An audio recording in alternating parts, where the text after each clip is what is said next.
Hello friends, मैं कहानी का महाराजा आप सभी का स्वागत करता हूँ। आज का कहानी श्रापित गांव है। चलिए इस कहानी को हम सुनाते हैं आप सभी को और बताते हैं कि ये गांव श्रापित कैसे हो गया था। ये वो दिन का बात है जब गांव में सब लोग दिवाली मना रहे थे और बहुत खुश थे। तभी गांव वालों को पता चलता है कि हमारे बच्चे गायब हो रहे हैं एक एक करके। गांव वालों को कुछ समझ में नहीं आ रहा था कि ये कौन कर रहा है ये कौन कर रहा है। बहुत दिन बीत जाता है, फिर से दिवाली आता है। गांव वालों दिवाली का तैयारी करने में व्यस्त हो जाते हैं।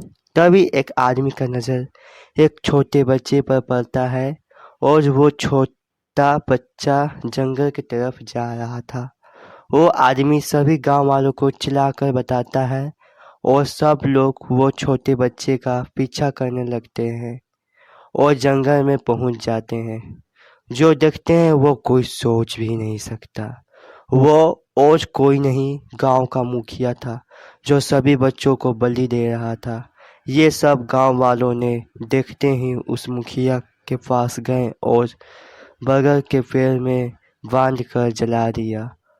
वो मुखिया चिल्लाने लगा और बोला, कोई नहीं बचेगा, मैं आऊंगा और किसी को भी नहीं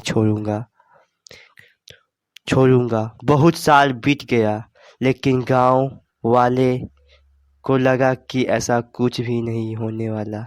लेकिन एक दिन एक आदमी बाहर से गांव आ रहा था तो उसे मुखिया का चिल्लाने का आवाज़ सुनाई दिया, लेकिन अनदेखा कर दिया और चलने लगा अपनी गांव की तरफ। तभी उसे कोई पीछा से सिर पकड़ लिया। वो आदमी जोर जोर से चिल्लाने लगा और दम तोड़ दिया। तभी से लोग उस गांव को श्रापित मानने लगे। ऐसा रोज चलने लगा। रोज कोई ना कोई मर रहा था गांव में। बहुत दिन हो गया। गांव वालों ने पंडित जी को बुलाने का फैसला किया।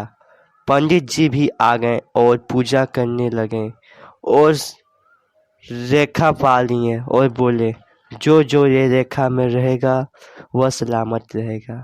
याद रखिए, आप सब कोई बाहर नहीं निकलना चाहिए इससे रेखा से। लेकिन एक आदमी का पैर उस रेखा से बाहर निकल गया। तभी वह मुखिया उसका पैर खींचने लगा। वो जोर जोर से चिल्लाने लगा और बोलने लगा, किसी को भी नहीं छोड़ूंगा, और उस आदमी को मार दिया। सब लोग डर गए। पंडित जी ने मुखिया से पूछा, तुम ऐसा क्यों कर रहे हो? मुखिया ने बताया, एक मेरी छोटी बेटी थी, उससे बहुत प्यार करता हूँ, लेकिन कुछ लोगों ने उसको मार दिया।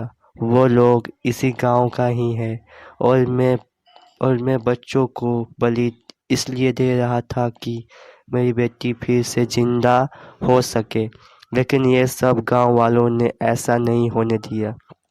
तभी दो आदमी वहां से भागने लगे। किसी को भी समझ में नहीं आ रहा था, लेकिन मुखिया को उन दोनों आदमियों पर शक हो जाता है और उन दोनों के सामने आ जाता है।